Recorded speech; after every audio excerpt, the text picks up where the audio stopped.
Hello and welcome to Jill Cameron Creations. Today we are going to look at layering with Spellbinders Dies. And this can be intimidating as all get out, but trust me, it is so worth it to get to know Spellbinders Dies. Spellbinders has several lines of dies, and you can stack them and coordinate them and do all kinds of beautiful cards with them. Today we're going to be using the Ornamental Crest, Cascading Grace, Label 33 Decorative Elements, and Label 33 dies. And I'm using different bits and pieces from each of the die sets. So I'm not using all of the elements, I'm just going to be using some of the different elements. And what I'm doing is I'm taking each of the elements out of the packaging. That's one thing I absolutely love about Spellbinders, is you don't have to change the packaging. Ta-da, it's already there. But what I'm doing is I'm taking each of the elements out of the packaging, and I am going to stack them on top of each other to see which ones I really like and which ones I'm going to use. And I changed my mind a couple of times here and there to see, and that's just too busy for me, and it's just literally what can I do here kind of thing. And I decided that I really liked this, and that is from the, let me get my little sticky note here. That is from the Ornamental Crest and the Decorative Elements, the two largest pieces there.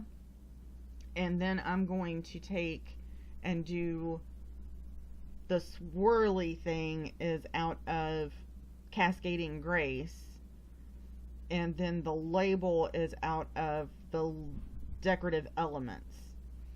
I bring in the Label 33 in a few minutes. I picked out all of my paper, and I'm making a 5x7 card. This is a big card. It's a heavy card. The one thing that you want to make sure that you do when you make Spellbinders cards, use dies that are large like this, make sure that you're using a heavy cardstock. I made these and layered several different layers of cardstock together because some of them were specialty papers that I wanted on top. And at first, when I sat down to make this card, I thought it was going to be white. Everything on it was going to be white and silver. And I changed my mind about halfway through it because it just didn't give enough pop to it. So I'm making my card base, and this is out of 110 pound Nina Solar White cardstock. And for a, well, I'm going to go grab my ruler really quick, and it's a 5x7 card. Pretty sure it's a 5x7 card. It's a 5x7 card. For a 5x7 card, you score at 5. I had a brain fart, sorry. So, now what I'm going to do is just trim down some cardstock that I'm going to use for the top, and also for the top layers of the cardstocks. This is a shimmer white cardstock that I bought a great big pack of from Michael's.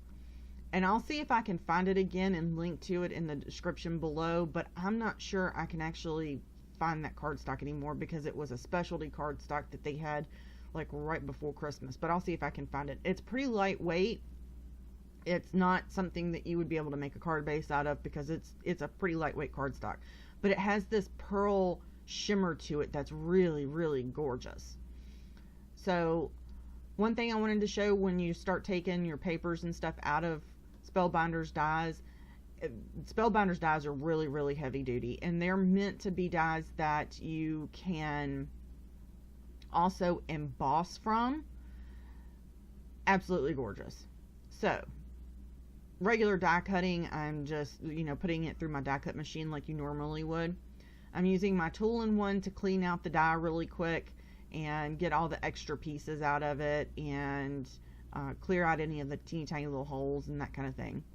Then I'm going to cut a piece of just regular white cardstock out of that same die so that I can layer them together, so that it gives a little bit more stability to the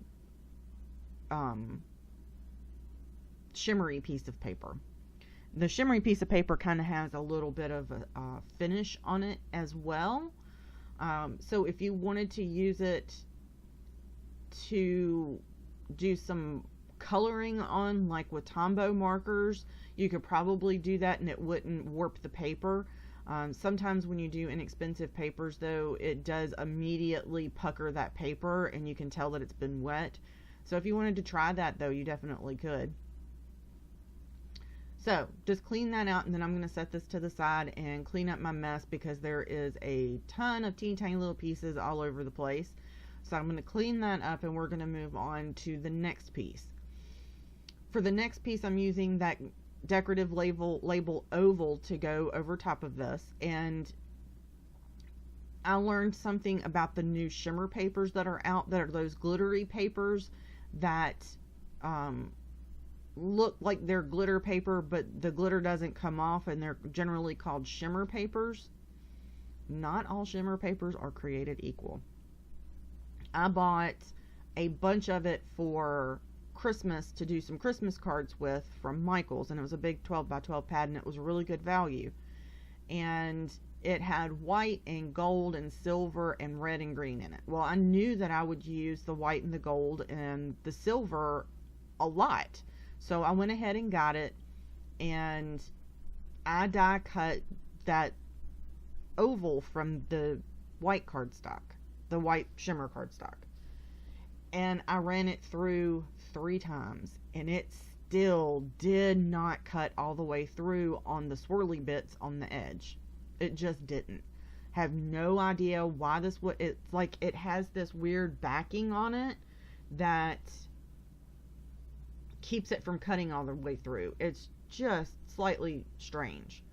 So I did cut this, and it took me forever to get this out. Now, one thing that I have learned since then, the shimmer paper that Concord and Ninth has, that Simon Says Stamp has, that MFT has, those cardstocks with the shimmer paper, they don't have they have a backing on them, but they don't seem to be as thick, and they cut really, really well. So just keep that in mind, and don't make the mistake that I did, because I fought with this thing for about 10 minutes to try to get it apart, and I think I cut it 3 different times. So just keep that in mind for the shimmer cardstocks. It doesn't have anything to do with the die. It has everything to do with that shimmer paper. So I finally did get one cut out, and I ended up using a piece of Concord and Ninth shimmer paper that worked remarkably well. And then I die cut this out from just regular cardstock. See how easy it came out with just regular cardstock? I was frustrated, to say the least. So make sure that you're using quality paper, products, etc. So I'm going to clean up my mess again, because this is a bit of a messy project when you start doing Spellbinder stuff, because there are so many details to it. And I cut 2 regular cardstock decorative ovals so that I would have some heft to that die cut. And then we're going to stack those up. Next, I went ahead and I cut from silver cardstock the little swirly piece. I cut 2 of those. And as I'm going through this, I'm trying to see what I like together, and what I had it in my head, kind of what I wanted to make and what I wanted to do, but at the same time it was after I got it together, it was a little bit bland.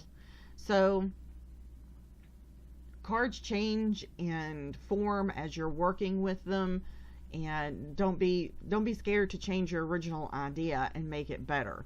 So that's where I came in with the adding different things and different elements. But add the silver, and when you're doing a layered card from Spellbinders, I would highly, highly, highly recommend to have a pokey tool of some description. My tool-in-one is amazing. For this particular piece, you could actually flip it over and emboss on it as well, but I did not emboss any of these. I just die cut them because there's still so much decorative element to them. They didn't need to be embossed for this particular project. The label here, I'm going to cut that out of white cardstock and several just plain pieces of white cardstock. I did not do any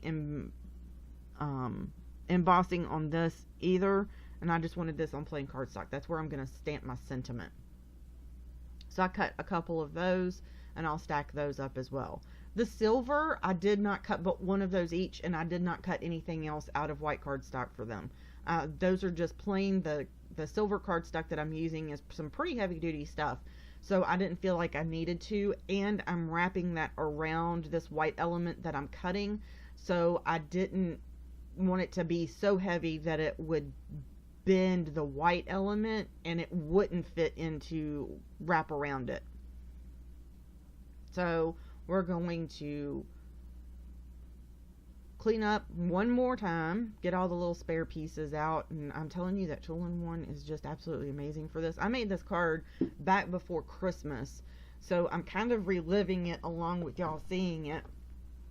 But this is a really good, it's a very detailed card. If there's, you know, a special event, a baby being born, or a wedding, or somebody's big numbered birthday is coming up, graduations, any of those kind of special events, this is one of those cards that you could make that would make a big impact, and it would be a keepsake for somebody. And that's what I love about these Spellbinders cards, is that they can definitely be keepsakes for people because they're heavy duty and they're gonna last. You could, well, I'm gonna be making some more here in the next couple of weeks that are interactive kind of cards that you could do easels with and put a little picture in it, so that it's more than just a card for an occasion. It's something that they could keep. Now I'm going to go ahead and start stacking my elements together, and you'll see when I finish this how kind of blah it is. So I figured I needed to add some stuff, so I added some patterned paper in here as well. I use liquid adhesive to stack up all of my elements, and they go together very, very easily. I have a ginormous clear block that I can barely get my hand around that I will set on top of this, and so that all the layers can dry together. Get all the little bits and pieces out and make sure everything's all the little holes are cleared where they're supposed to be, and just easily go around this with your Tool-in-One there. The you don't want to see my floor. My floor is covered, and I mean covered in little pieces, because I will just sit at my desk and I'll just turn to the side and I'll poke all the little stuff out, which is probably what I'm doing on that one, so that it's in the floor instead of on my desk. And then I have a broom that's right beside my desk, and I'll go and clean all of that up with the broom, and all the itty bitty pieces that don't want to come off the floor or are still sitting on my desk. I have a little hand vac that I pick everything up with. Super, super, super simple, super easy. Cleans right up. And I like the fact that I'm on a concrete floor, so I don't actually have to vacuum the floor. That makes it a whole lot better. I'm using Tonic liquid adhesive. Like I've said before, I really do love this deluxe adhesive because it doesn't dry instantly, but it gives you a little bit of time, but it doesn't take forever to dry either. So within about a minute and a half, it's pretty much dried, and then you can move forward in your project. When you are stacking any kind of dies with adhesive, I usually like to stack the middle first. On these big ones like this, I will make sure that one corner of it or one piece of it is stacked together correctly, and that usually lines everything else up without any issues whatsoever. This card took me about an hour to make, from beginning to end, in making the decisions, picking everything out. So it wasn't terribly long. It was just a really nice set down time to craft and figure out some different things with different elements on a card, and it really stretched how I think about making a card, because making a card with die cuts and using the Spellbinders dies was a little different for me, because usually I'm a stamper and a colorist and that kind of thing. So this was really different, and I really enjoyed the process of it.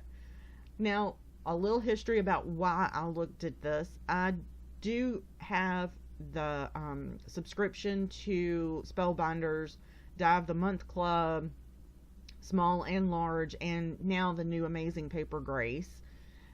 They also have a card kit of the month, and they now also have a glimmer die of the month, a glimmer plate of the month that I haven't subscribed to, and I'm kind of looking into.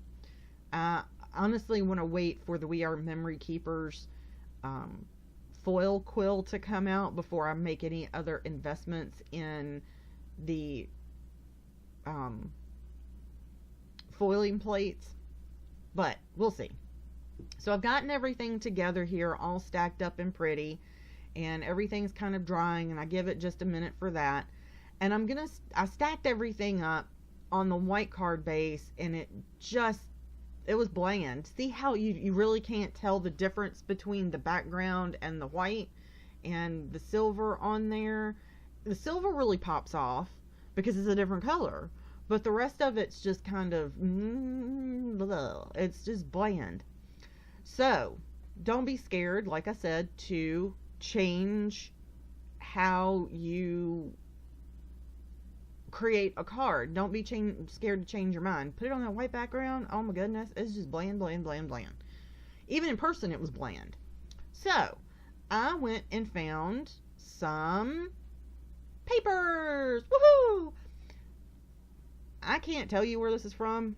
I have so much patterned paper over here in my paper bins.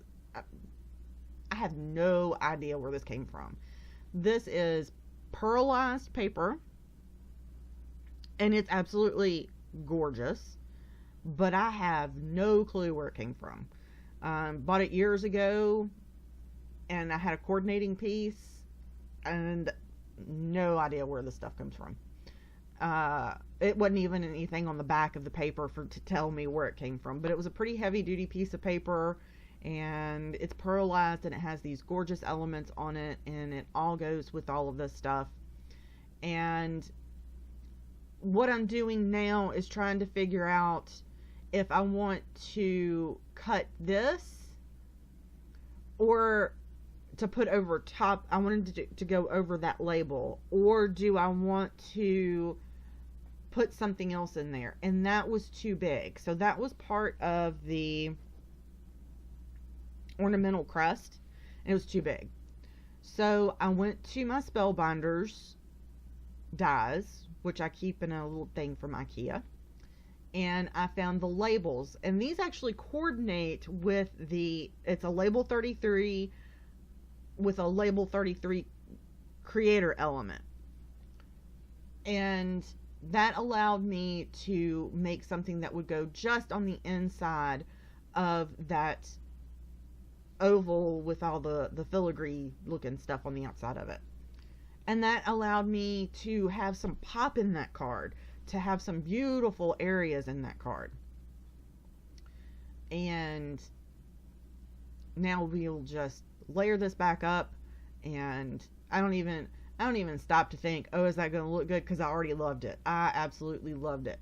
So I'm going to adhere this down to my front of my card base. I just used some tape runner with my big Mondo tape gun. That thing's so fun to use. And now I'm going to adhere all of this stuff on here. I do switch to liquid adhesive to make sure that everything is down good on the card. All the edges are caught. That's probably the most time-consuming part to me of putting this card together, is making sure that all the little edges are down and putting adhesive on it. It doesn't take but about 10 seconds to do, but still, to me, it was just the most tedious part of the card, was putting all the glue on the edges.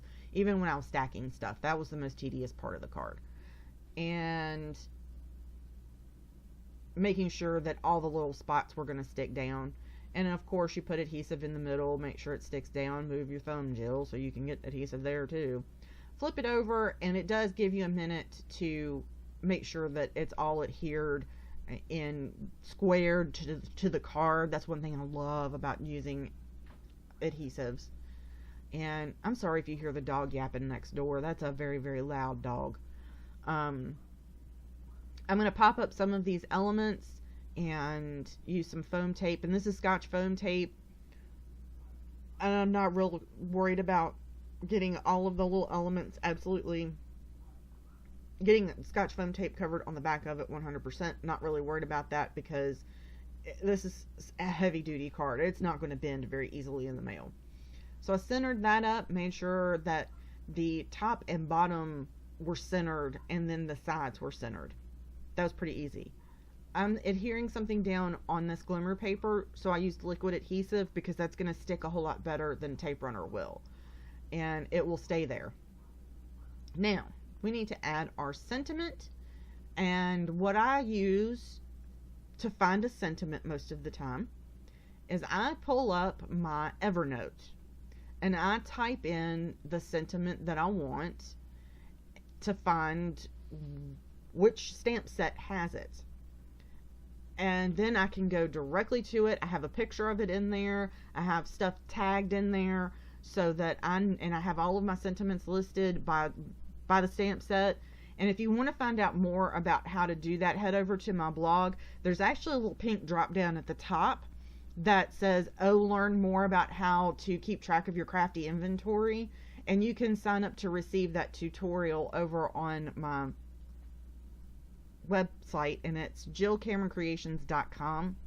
And it's really simple system, and it allows you to keep track of all of your sentiments and of everything that you need to do to make sure that you don't buy duplicates, and just to keep track of what you have so you can find something easily. I stamped this in some sticky embossing ink from Simon Says Stamp, and then I also used some silver embossing powder, and I think that Zing embossing powder that I've had for a really long time, but it still works great. So silver embossing powder to go with the silver on the edges of the sentiment little label thing that I'm going to put in the middle. I don't know what to call that. I guess it's a label thing. I guess that's a good word for it. See that great big huge block I had? Alright, so that's going to go in the middle. And I'm going to pop that up too. And if you notice, I actually changed the direction of how this went. And I'm going to put that together. I actually had the pointy things down in the middle of the sentiment, but that wouldn't actually work. That looks better. Ta-da! Isn't that gorgeous? Absolutely love this card. It's so much fun. So I encourage you to head over to Spellbinders and check out their dies and see what you think you can make with those with any of those dies over there, and check out just all the beautiful different sets they have. And they have recommendations, and they have tons of projects listed over on their site. This post is no way sponsored or anything. I just absolutely love Spellbinders and their products. I think they're ingenious. Amazing Paper Grace is gorgeous. So take a look at that. Also, there's going to be more information and tips and tricks over on my blog at Jill Cameron Creations. Of course, there'll be a link below. There's also a link to all the products used in this video below, and will be over on my blog as well, and there's going to be more pictures. So head on over and check it out. And as always, I thank you so much for joining me today. Hit subscribe and check out more of my videos for in the past and in the future. And thanks so much, and y'all have a wonderful day.